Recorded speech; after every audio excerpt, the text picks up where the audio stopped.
ce petit groupe avec Marc Pernoud, Francine Brochwick et Jacques Ehrenfreund. Et on s'est réunis à partir de 2017. On pensait que ce livre pourrait aboutir après 2 ans, mais finalement on a terminé cette année en 2023. Et on pensait que ça prendrait 300 pages et finalement il en a pour 600. Il y en a 600. Voilà. Alors on a discuté des grands thèmes que vous avez cités. Et en fonction de ces thèmes, on a sollicité différents spécialistes de différents sujets, soit parce qu'ils avaient travaillé sur différents thèmes, soit parce que, par exemple, je pense à Ron Epstein qui avait écrit un livre sur les synagogues de Suisse. On l'a sollicité et il a voulu faire un article inédit sur la synagogue d'Avanches qui n'avait jamais été fait. Et on a ainsi sollicité différents auteurs.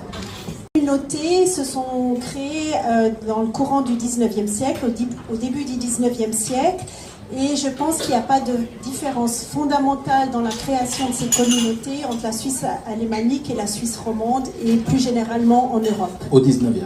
Au 19e. En Suisse romande, comme en Suisse alémanique, ce sont des Juifs qui sont arrivés au moment où ils ont eu l'autorisation de s'établir dans différentes régions. Ils sont arrivés de régions limitrophes, c'est-à-dire qu'en Suisse romande, ils sont arrivés d'Alsace, en particulier du Haut-Rhin.